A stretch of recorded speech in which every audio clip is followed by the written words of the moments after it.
찬송 150장 1절 4절 부르신 후에 김삼복 목사님 기도해 주시겠습니다.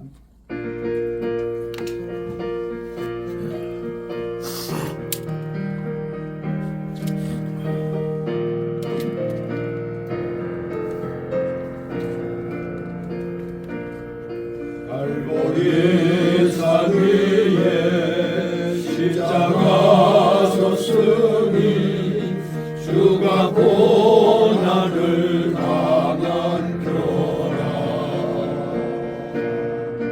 험한 십자가를 내가 사랑함은 주가 보혈을 흘리니라. 최고 승리를 얻기까지 주의 십자가 사랑하리. 비난 멸류관 받기까지 험한 십자가 붙들겠네. 기도하겠습니다. 하나님, 저희들이 사순절을 보내고 있습니다.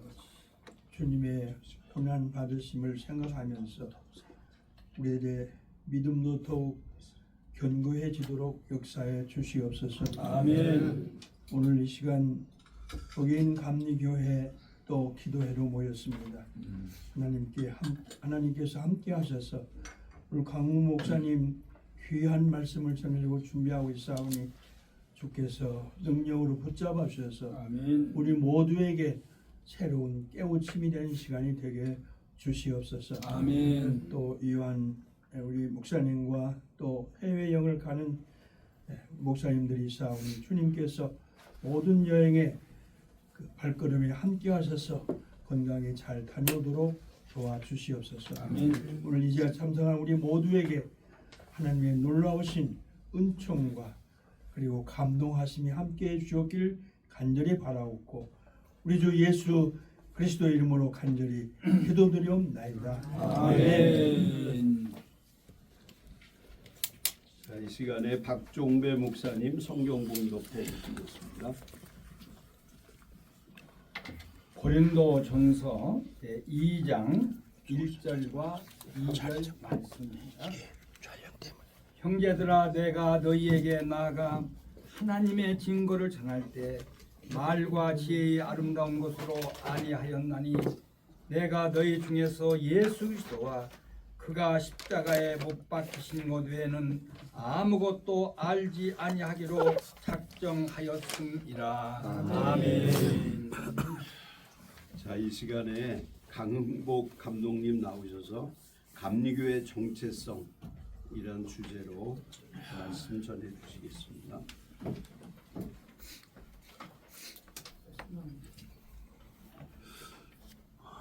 제가 이런 말씀을 정말 형편을 못 되는데 이요한 총장께서 이런 제목까지 주면서 꼭 좀 준비해달라.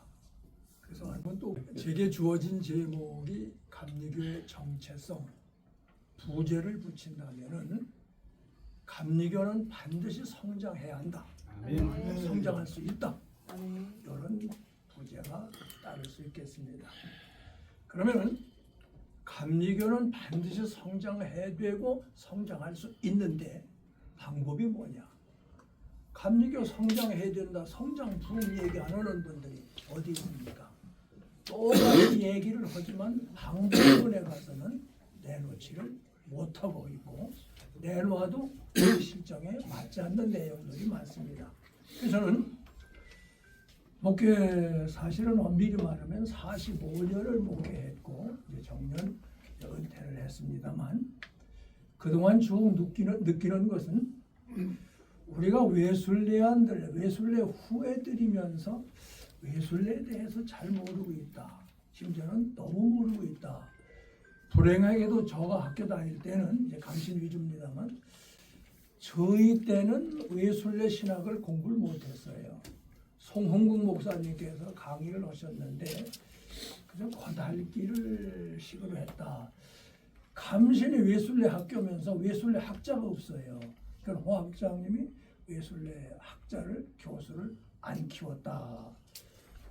조정남 학장님한테 이제 외술래를 이제 한 학기 이제 관심이 있어서 배운 적은 있는데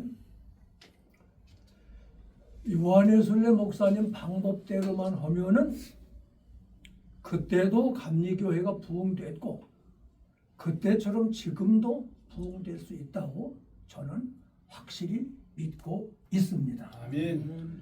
우리가 1738년 5월 24일 오후 8시 45분경 올더스케이 체험 이 얘기는 많이 하는데 올더스케이 체험에서 회심을 했습니다. 마음이 뜨거워졌습니다. 확신과 기쁨이 생긴 건 사실입니다. 그런데 그날 외술래 일기에 보면 이렇게 썼습니다. I felt, 느꼈다 이 말이죠. My heart, 나의 마음이 스테이저리 갑자기 warmed, W-A-R-M, warmed. 요 warmed를 뜨겁다, 뜨거운 회심, 뜨겁다 번역을 하는데 외술래를 제대로 전공한 김진도 목사는 영국 가서 제대로 전공을 했죠. 그이는 이 단어를 뜨거운이 아니라 hot, fire, 뜨거운이 아니라 따스한, 훈훈한 또는 뭉클했다. 그렇게 번역하고 싶다고 얘기를 했습니다. 저는 찬동을 합니다. 우리가 지금까지 생각하는 fire, hot, 뜨거웠다. 그 체험은 아닙니다. 자, 외술래가 올더스케이 체험을 하고도 기쁨과 확신은 주께서 나를 구원하셨다. 이 확신과 기쁨이 꽉 찼던 것은 사실이지만 아직도 걸걸해요. 그래서 계속 기도에 힘씁니다. 석 주간을 계속 기도에 힘쓰다가 이것 가지고는 안 되겠다 해서 독일을 방문합니다.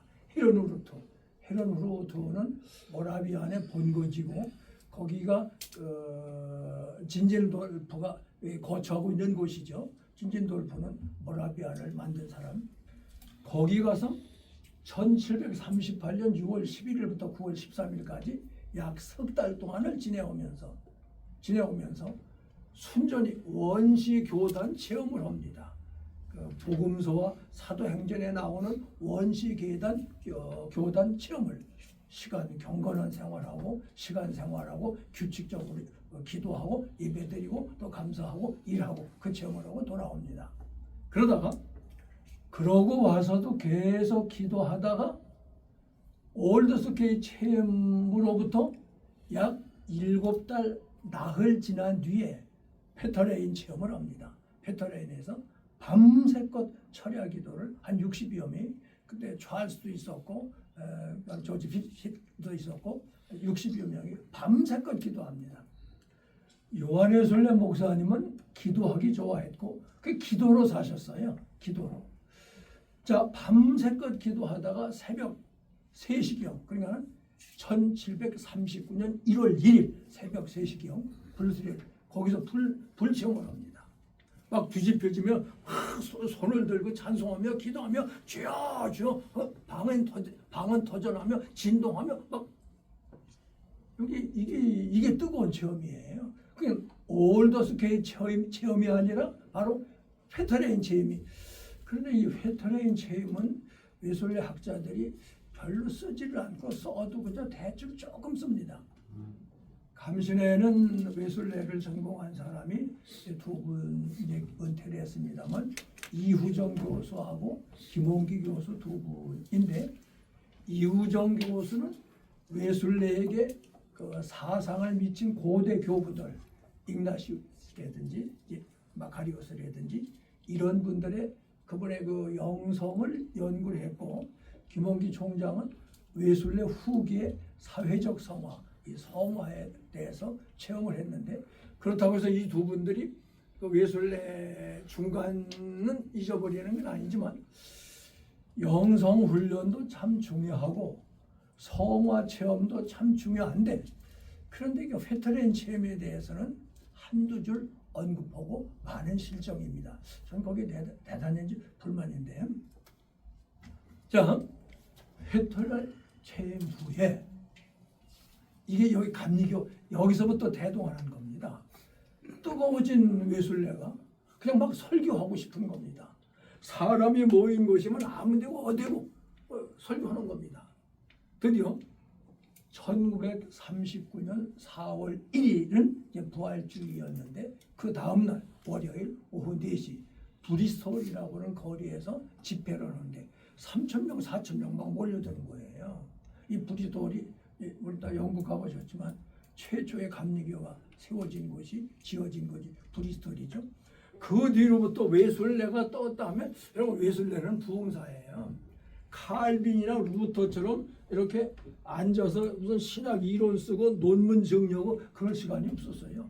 그 시간에 나가서 한 사람이라도 더 구원하고 전도하고 부흥시키자. 이게 웨슬레의 본래 마음입니다. 이게 회트레인 체험에서부터 나왔습니다. 여러분, 회트레인 체험이 감리교의 생일이고 여기서부터 태동한 겁니다. 아멘.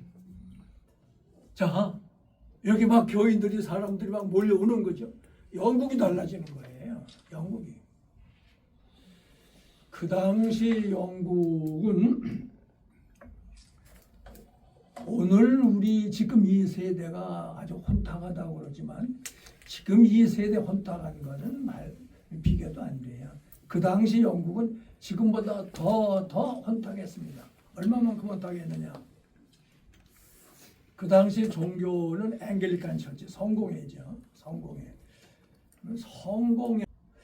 교회 지체하고 헌금할 필요 없고 기도할 필요. 국교님 간 교회 지려면 나라 세금에서 나와서 교회를 지어주는 거예요. 주교들 신부들 월급이 나라에서 나오는 거예요. 그러니까는 교회 성장 무슨 기도니 무슨 성경 연구니 이런 거 부담 느낄 필요도 없는 거예요. 그냥 국교님과는 그냥 태어나자마자 동사무소에 아무개 이름이 오르는 거예요. 그게 교인이에요. 그게 무슨 생명력이 있었겠습니까? 특히 그때 철학 사상은 자연신학, 계몽주의, 합리주의, 그 다음에 이신론, 디즘이라는 거 있죠. 이신론. 이성이 하나님입니다. 하나님이 계시냐 안 계시냐, 인간 이성이 하나님 있자고 그러자. 그러면 하나님 계시는 거고, 하나님 같은 거 없어. 이성이 그렇게 판단하면 하나님 없는, 이게 이신론입니다. 그런 것들이 지배했는데 결국 계몽주의니 합리주의니 자연주의니 이신론은 한마디로 말하면 성경의 특수계시 다 부인합니다. 무슨 하나님이 전지를 창조하시고 무슨 처녀 아기를 낳고 죽은 사람이 뭘 다시 이건 다 부인하는 겁니다. 이때가 18세기 웨슬레 당시 사회 상이었습니다. 또 산업혁명이 최초로 일어난 곳이 영국입니다. 산업혁명이 일어나니까 시골이 붕괴되는 거예요. 다 시골 없어지고 도시로 집결하는 겁니다. 도시가 생성되는 거죠. 그러다 보니까는 빈부의 격차가 심해지죠. 거리마다 창녀들이 늘어나죠. 런던에 4집 건너 하나가 술집이었다고 그랬습니다. 종교적으로 사상적으로 사회 형편상 이게 지금보다 지금 코로나 때고 우리나라도 진보 좌파, 진보 보수 갈등이 심하죠. 그리고 소수권 인권 문제라든지 코로나 이후에 얼마나 또 환경 문제 얼마나 지금 혼탁합니까? 굉장히 혼탁하죠. 특히 우리나라 요즘. 근데 지금 우리나라 혼탁한 거는 될 것도 아니라고 그렇게 보는 겁니다. 웨슬레 시대 영국에. 이때 멜소스라고 하는 이가 나와서 무슨 책을 썼는가 하면은 적자 생존론, 찰스 다윈의 진화론에 영향을 미친. 그러니까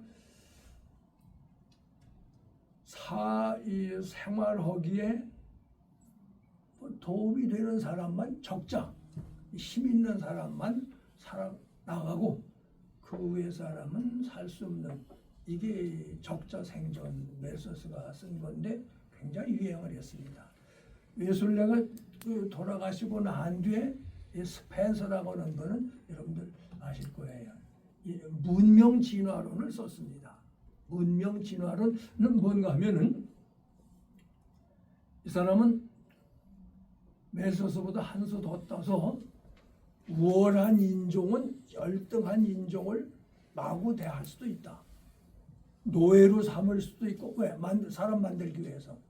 여기서부터 서구 국가의 이 제국주의가 탄생합니다. 제국주의가. 예를 들면은 서구인들은 다 문명인이에요. 문명인 밑에 반문명인, 그 밑에가 미개인, 맨 밑에가 야만인. 다행히도 우리는 서구인들이 반문명인으로 봐줬습니다. 한글이 있고 이래서 좀 봐준 거죠. 근데 아프리카나 남미는 이게는 미개인 아니면 야만인이에요. 마음대로 죽여도 되고 노예 삼아도 되고 뭐 마음대로 지배해도 돼요. 그래야 그들이 사는 겁니다. 여러분, 이 적자 생존론, 문명 진화론 참 못된 겁니다. 그래서 유럽에 영국이나 프랑스나 독일, 벨기에, 이런 벨기에는 인구가 지금 한 500만 되나 좀만 나라인데 서구라고 그래서 아프리카, 남미 막 그냥 식민지 만들잖아요. 그때 교황이라고는 조상은 지가 뭐라고 안무 장군에게 아르헨티나를 내게 주노라. 그럼 그 녀석이 아르헨티나를 가서 말 안 들면 다 쏴 죽이고 다 노예 만들고 다. 이게 서구의 제국주의입니다. 이게 그 당시 사회상입니다. 지금보다 훨씬 더 혼탁했다. 저는 그렇게 보는 겁니다. 이런 영국을 토마스 칼라일이나 헬레비 같은 역사가들의 주장대로 피 한 방울 안 흘리고 영국을 혁명에서 구원했다. 누가? 웨슬레 메더디스즘이. 감리교를 이제 우리가 메더디스트라고 영어로 그러죠.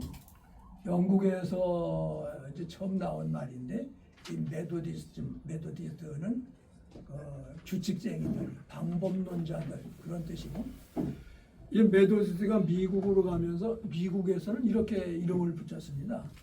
메더디스트 에피스코펄 처치 인 아메리카.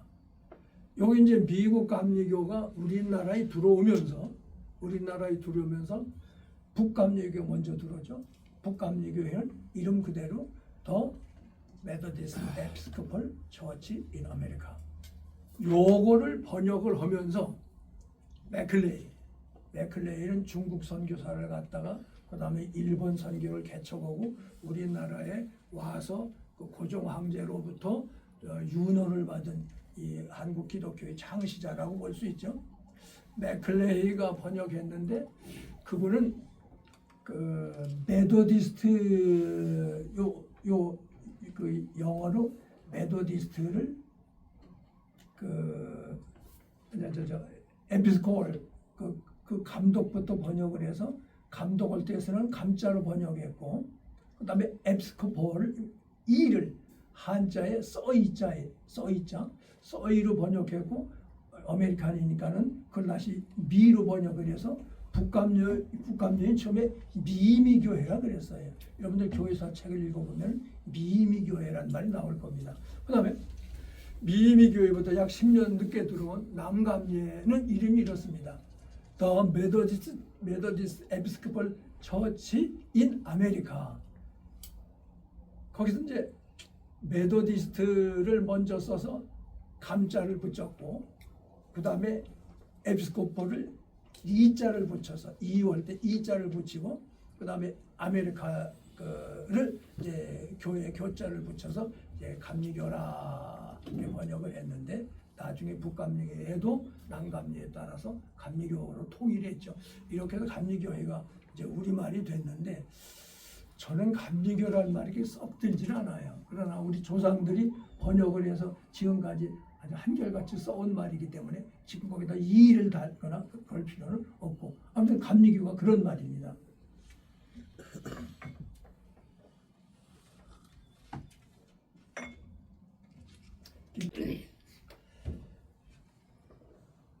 그러면은 웨슬레가 무엇으로 피 한 방울 안 흘리고 혼탁한 영국을 구원했느냐? 그 바로 복음주의예요. 복음주의. 경건한 복음주의. 복음주의가 뭐냐? 몇 해 전에 조선일보에 한국을 대표하는 복음주의 세 사람을 소개했는데 옥하는 목사님 들어갔고요. 반포의 누구죠? 홍정길 목사님. 또 한 분이 하영조? 이동원 목사님. 셋을 동안 안 들어가요. 감리교는 복음주의는 아니에요. 자유주의로 인정이 됐습니다. 그러니까 복음주의 하면은 이게 장로교 목사들이 여러분 장로교는 칼비니즘 더 신학적인 용어로 말하면 근본주의지 복음주의는 우리 감리교인데 이제 왜 감리교를 사회에서는 자유주의로 보느냐 그것도 이제 설명을 드리겠습니다만 웨슬레 복음주의는 이런 겁니다. 복음주의를 정확하게 정의를 한다면 복음서의 제자들처럼 믿고 복음서의 제자들처럼 믿고 이거는 자유주의의 반대예요. 자유주의를 만든 프랑케스라고는 이는 예수님이 무리를 걸으셨다. 에이, 이게 다 새빨간 거짓부렁입니다. 그날 날씨가 좀 우중충중한데 잘 안 보이는데 진눈개비 같은 거기다 진눈개비는 아니지만 핏발을 날리고 우중충한데 저 바닷가를 걸어오시는 그 예수님은 제자들이 그냥 혼미백산에서 무리를 거는 것처럼 그렇게 하죠.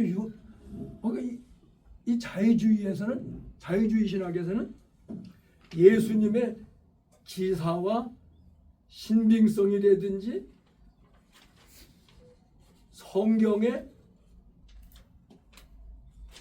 이런 사실들을 모조리 부인하죠. 이게 자유주의인데 윤춘병 감독님께서 감리교회 성장사라고는 아주 탁월한 그 교회사를 내셨는데 지금까지 그만한 분량의 그만한 내용을 쓰신 분이 없는데 1200몇 페이지인가 되는데 842쪽에 보면 우리 감리교는 자랑스러운 자유주의다. 아니에요. 무슨 거인은 자유주의인지 몰라도 유동식 교수가 자유주의요. 감리교는 우리가 내세울 게 있다는 학자들은 그런 얘기 할 수 있어요. 목회자는 아니에요. 이게 감리교입니다. 이게. 자, 이제 그 원인도 또 말씀드리겠습니다. 복음주의 이걸 분명하시다고요. 복음서의 제자들처럼 믿고 뭐가 복음주의가 그리고 사도행전적 삶을 사는 거. 사도행전이 뭐예요? 사도행전이 전도하는 거죠. 성령 충만해서 전도하는 거죠. 이게 복음주의입니다. 우리 어게인 감리교가 그냥 복음주의 말로만 하지 말고 그냥 머리로서만 그게 끄떡끄떡 할 것이 아니고 분명히 웨슬레처럼 초대교회 제자들처럼 복음서를 확실하게 믿고 제자들처럼 살고 사도행전적 전도의 삶을 일으키자고요. 이게 웨슬레의 복음주의인 줄로 믿습니다. 이게 돼야 됩니다. 이게. 그다음에 이제 사도 바울을 보면은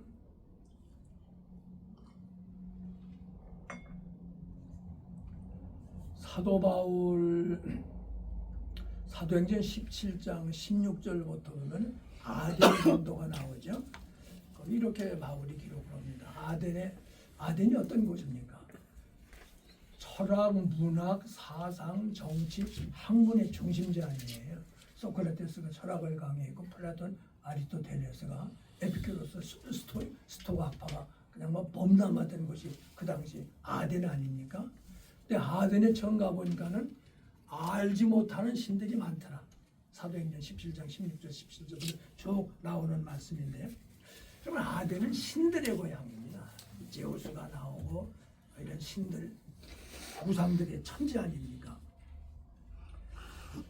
그 아덴 전도를 하면서 사도 바울이 이 머리가 있는 분이니까는 아덴 전도를 어떻게 할까? 이 사람들한테 무슨 십자가 얘기, 예수가 죽었는데 살아났다 이런 얘기하면은 집어쳐 안 믿어, 안 받아들여. 연구를 많이 하고 고민을 많이 하면서 십자가 부활 소리는 빼놓았습니다. 그 문학과 철학과 사상 이런 이들의 수준에 맞게끔 그게 어디에 나오는가 하면 고린도전서 2장 1절에 나옵니다. 아까 읽었잖아요.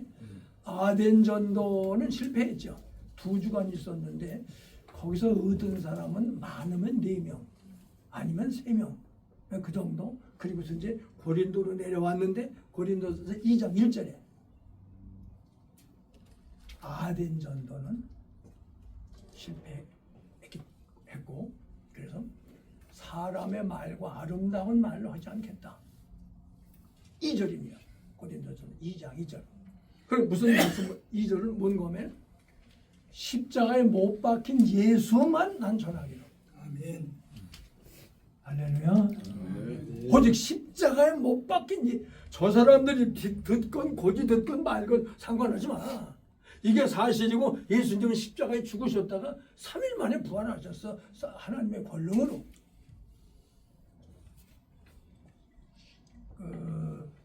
은퇴하고 나서 이제 시간이 있어서 책을 좀 많이 보는 편인데 여러분들도 마찬가지실 거예요.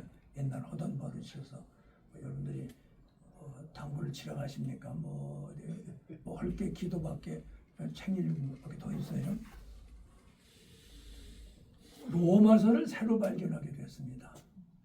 로마서에 이제 로마서가 16장이잖아요. 로마서 중에 가장 중요한 그래도 보석과도 같은 장이 있을 거 아니에요. 많은 분들은 8장을 꼽더군요. 8장. 근데 저는 뭐 학자는 아니지만 저 나름대로는 4장을 꼽고 싶습니다. 4장 18절부터 25절. 4장 18절에 사도 바울이 이렇게 얘기를 합니다. 아브라함이 바랄 수 없는 중에 바라고 믿었으니 이는 네 후손이 이 같으리 하신 말씀대로 많은 민족의 조상이 되게 하려 함이라.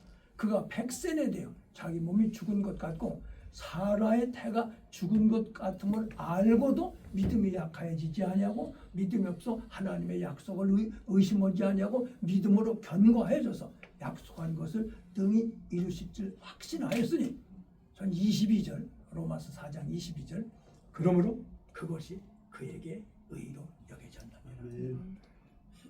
의인이 다른 게 아니고 그러므로 그것이 그에게 의로 여겨졌느니라. 그 다음에 이제 23절에 또 이렇게 그에게 의로 여겨졌다 기록된 것은 24절이 중요합니다. 죽은 자를 다시 살리신 이를 믿는 자들, 오늘 우리들이죠.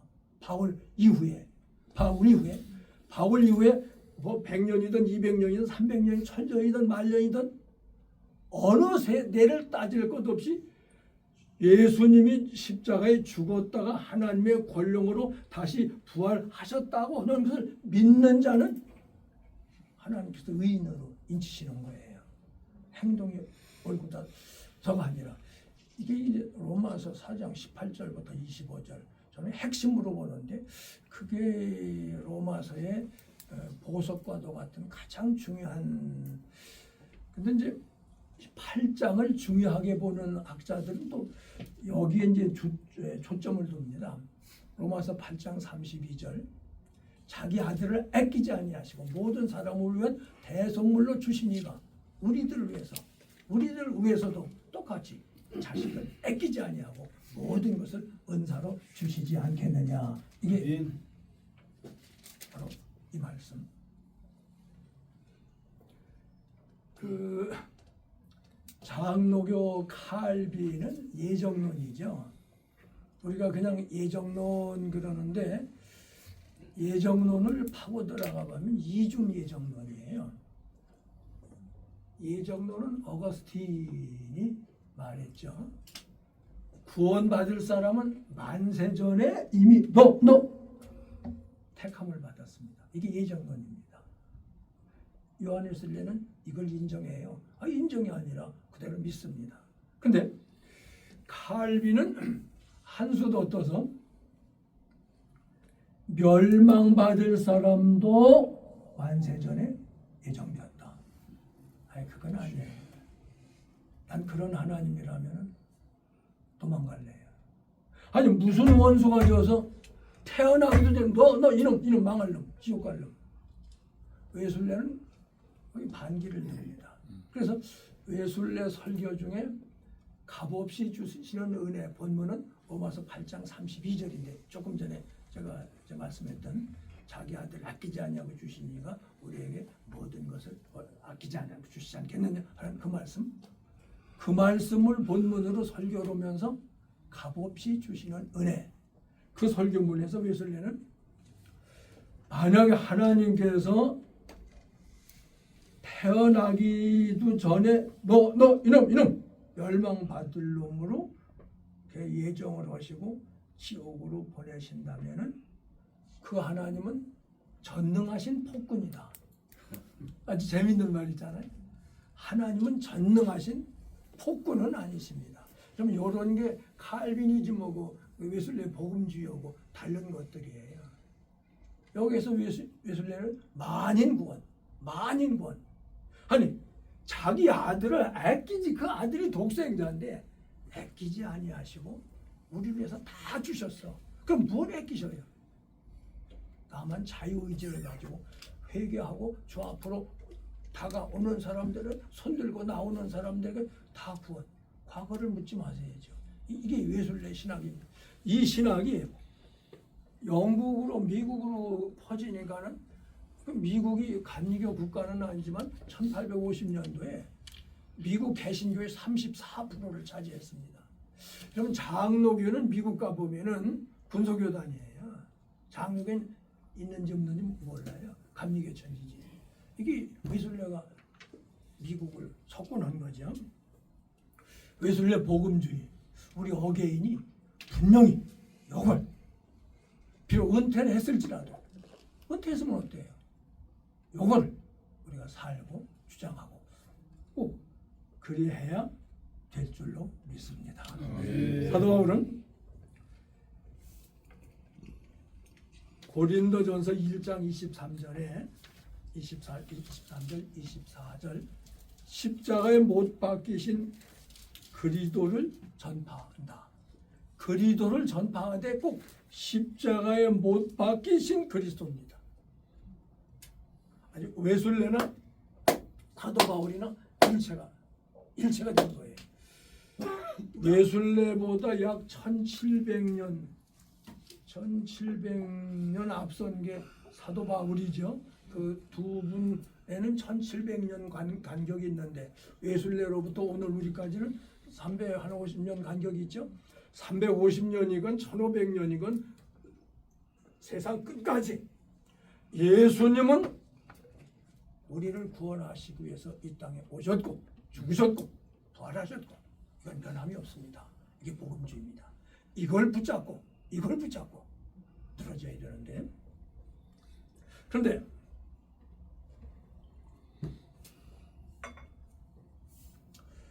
왜 장로교가 감리교보다 칼빈이즘은 사람이 아주 칼칼 그래서 칼빈이즘이 스위스 제네바에서 목회하면서 공식적으로 57명을 죽입니다.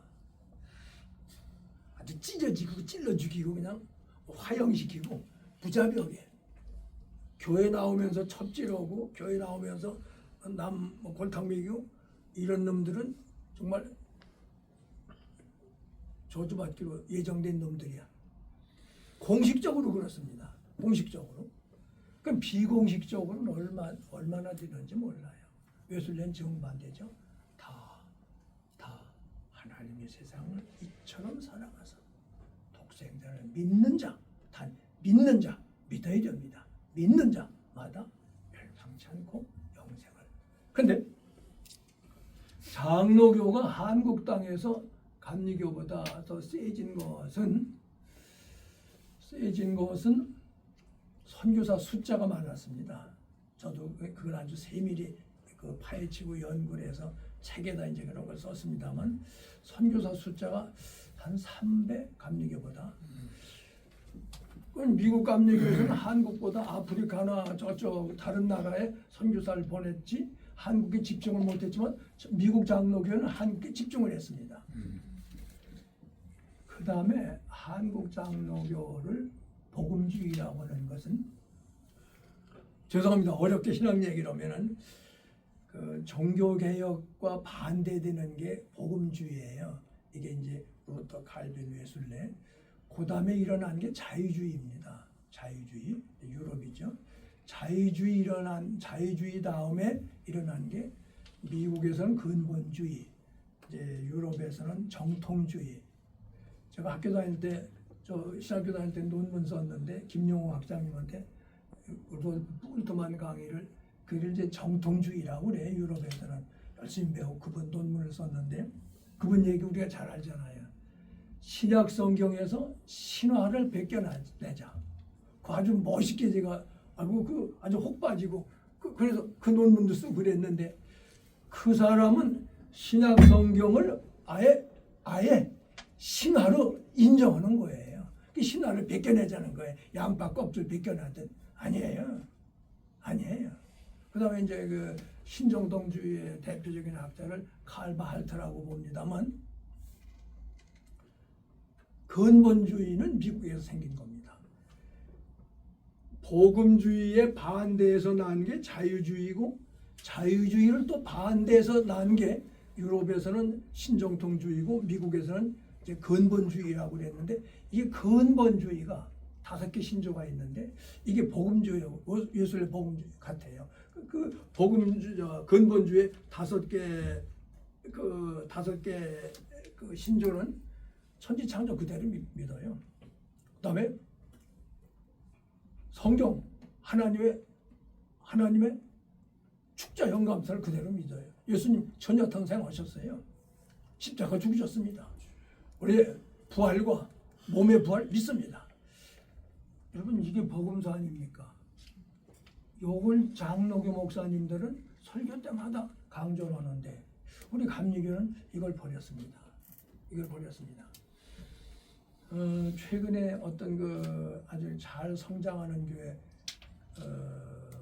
그 예배가 있어서 이제 설교를 들은 일이 있는데 설교를 참 잘하시더라고요. 우리 교회가 어쩌 성장하시더라고요. 그런데 저는 남의 설교를 뭐 분석하고 평가하고 비평하는 건 아닌데 웨슬레식 설교는 아니더라고요. 웨슬레는 성경 말씀 위주입니다. 이제 그분 설교를 5개로 나눈다면 5분의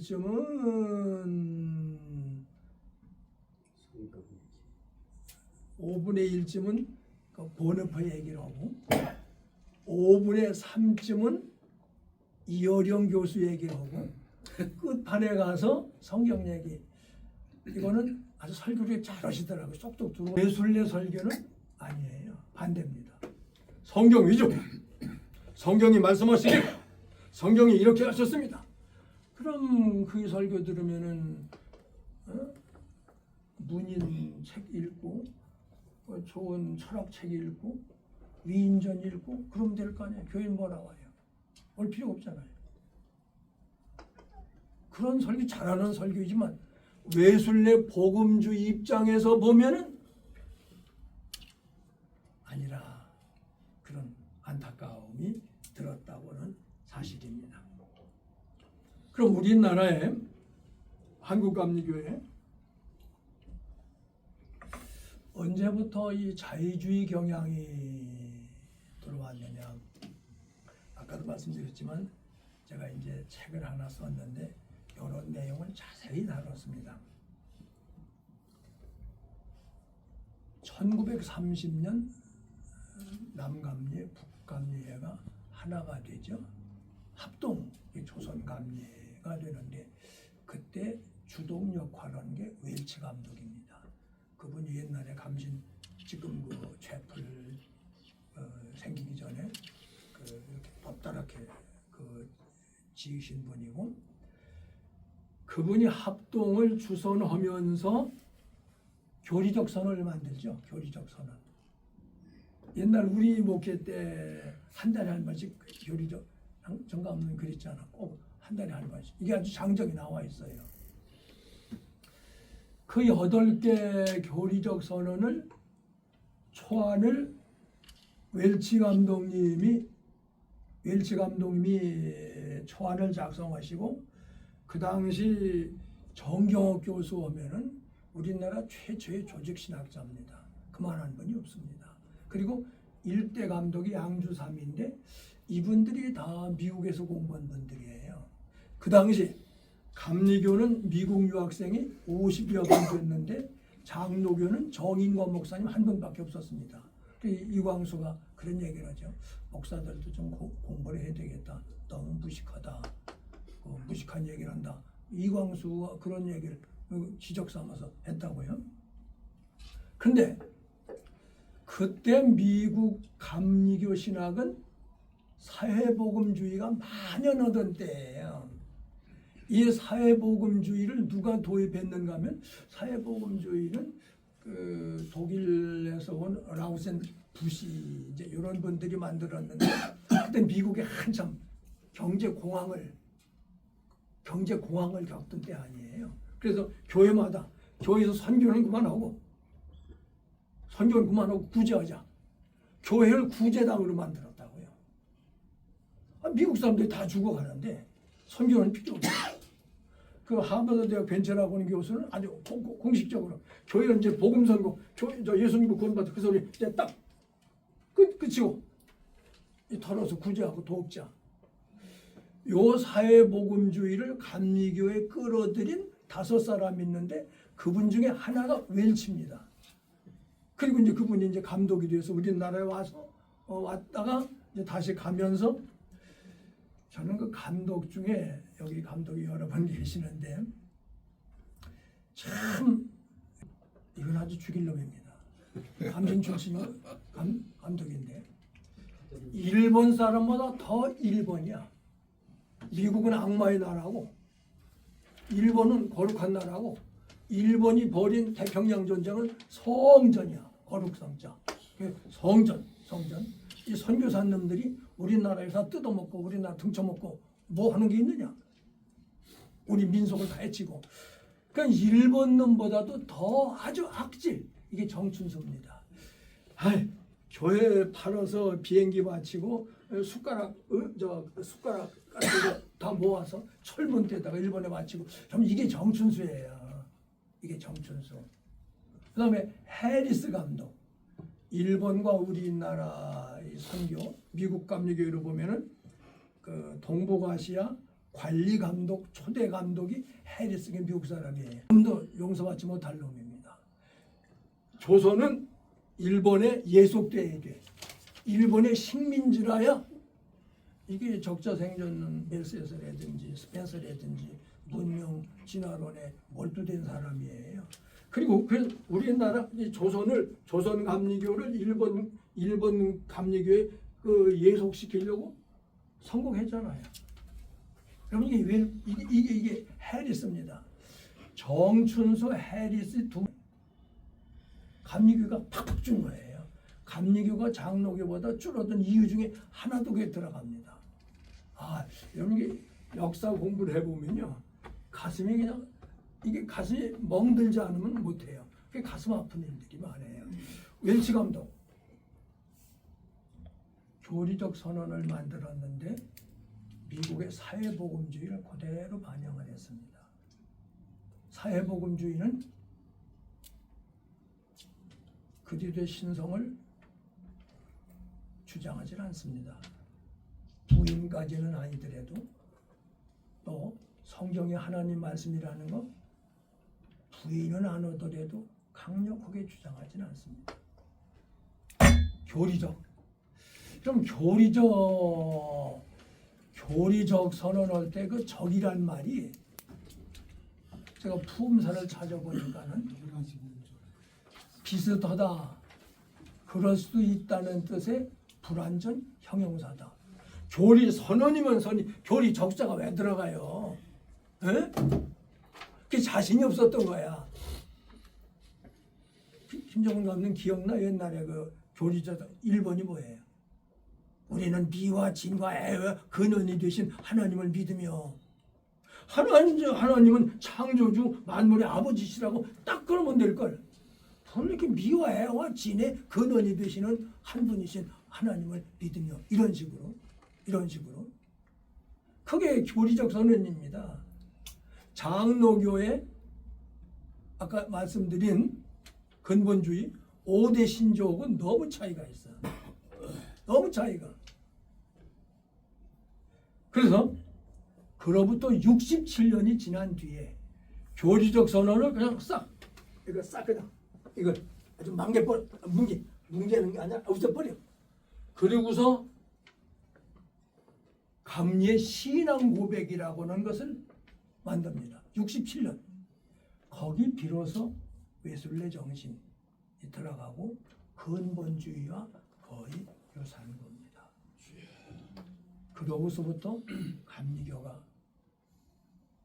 이런 데서부터 여러분 감리교가 지금 뭐 감신에서 어떤 교수가 윤석열이 뭐 목을 달자 그랬다는데 신학을 해도 철학적으로 신학을 하면 그런 소리 나옵니다. 신학은 신학으로 해야 되지 학문으로 하면 철학적이고 철학에서는 그런 소리 나와요. 그러나 그 감리교 신학의 존재 이유가 이제 목사를 양성하는 데 있다면은 대단히 죄송합니다만 그런 소리 하면 안 되죠.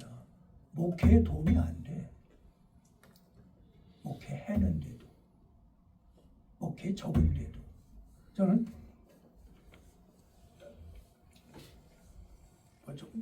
철학과가 나보다 좋다 그런 얘기보다 지금 이 주제는 제목이 성장을 목표로 한 겁니다.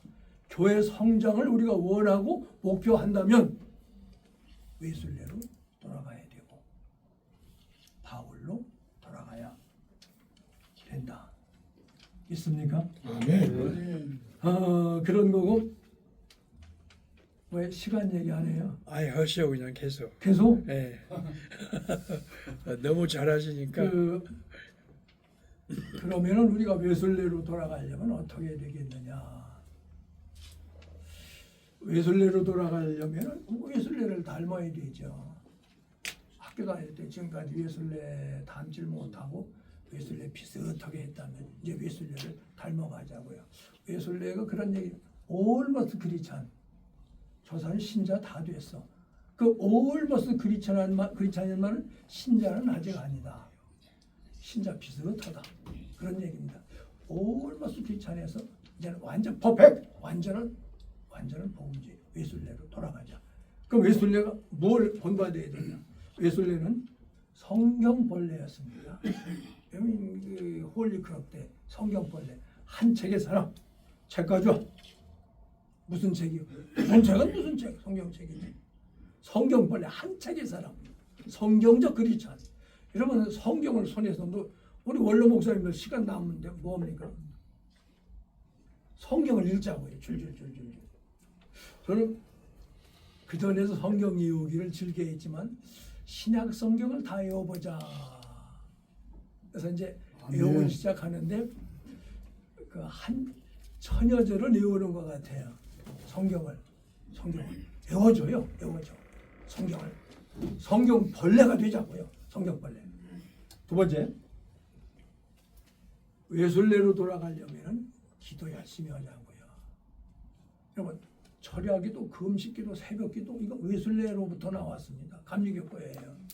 우리 은퇴하셨어도 새벽기도 하시자고. 다 하시죠? 새벽기도. 우리 현역 때 기도가 생명이고 기도를 그렇게 강조했는데 은퇴했다고 싹 쉬세요?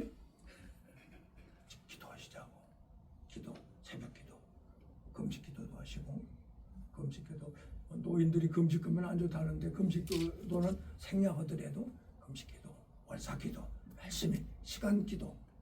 혹시 집에서 이제 새벽기도 교회까지 못 가시고 집에서 하신다고 하면은 다 세수하고 다 양말 신고 갖출 걸 갖추고 교회까지 못 갈 망정 불 끄고 골방기도처럼 기도. 외술래 기도의 사람입니다. 기도. 세 번째, 성령 충만. All those gays의 그건 웜. 두세 명 모아놓고 여기는 합주반 뭐 합주도 여기 뭐 아코디언하고 여기 몇 사람은 또 뭐 하고 뭐 이렇게 자기들끼리 서로 연락도 오고 모이고 연습도 오고 그런 동안에 또 데려오기도 하고 친구도 불러오고 교회가 부흥에 도움이 되더라고요. 이 부흥과 조직 그리고 외술내는 메소디 규칙쟁이 아닙니까? 규칙쟁이. 규칙적으로 하다 안 하다 말다 하다 하지 말고 규칙적으로 이렇게 해야 되겠다. 엠마오 도성의 두 제자를 그린 화가가 렘브란트죠. 네덜란드 사람인가 그래요. 그에게 그림을 어떻게 하면 잘 그릴 수 있습니까? 물었더니 좋은 붓이 있어야 되고 팔레트가 물감을 잘 써야 되고 좋은 또 도화지가 있어야 되고 그런 얘기는 안 하고 그냥 시작해라. 아무나 아무 데서 아무 데나 시도 돼. 예수님 구원 받으시죠. 그러듯이 그냥 시작을 해라. 붓을 들고 뭐 주제도 뭘 그린다 그것도 없이 그냥 붓 들고 그냥 전도도 난 그렇다고 생각이 됩니다. 요한의 순례가 이런 얘기도 하셨는데 세계는 나의 교구다. 그 말만 유명하고 요 말은 책에도 없더라고요. 하나님은 기도 응답하시기에 바쁘시다. 기도 응답하시는 일만 하신다. 멋진 얘기잖아요. 기도 응답하시는 일만 하신다. 또 그런 얘기도 있잖아요. 혼자 꾸면은 꿈 얘기지만 여럿이 함께 꾸면은 현실이 된다. 우리 어게인 외술내로 돌아가자고요. 또 혼자가 아니라 우리 다 함께 그런 현실이 된다고 하는 얘기죠. 메가더가 그런 얘기를 했더라고요. 누가 늙은이냐? 나이 많다고 늙은이 아니고 이상을 포기하면은 그건 늙은이다. 나이는 들었을지라도 이상을. 그래서 저는 나머지 여생 그 말을 참 듣기 싫어합니다. 그럼 나머지 여생이 아니에요. 지금 여기서부터 here and now 지금 여기서부터 그냥 무엇하나 타이어 바꿨겠어요. 여기서 끝낼 것 같으면 타이어 놔두지. 타이어 바꿔 꼈잖아요. 이 타이어 했잖아요. 달리려고 먼 길 가려고 세 바퀴 꼈잖아요. 여기서부터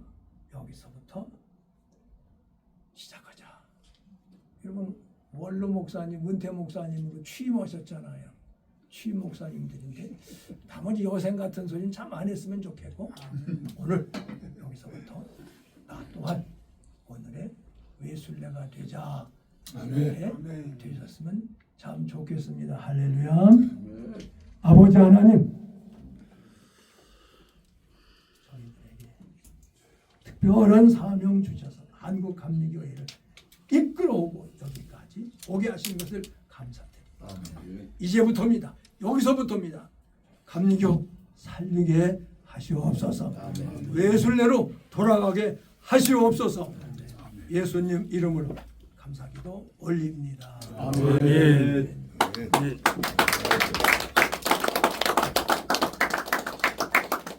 우리 강목자 강 감독님 자주 나오셔야 될 것 같아요.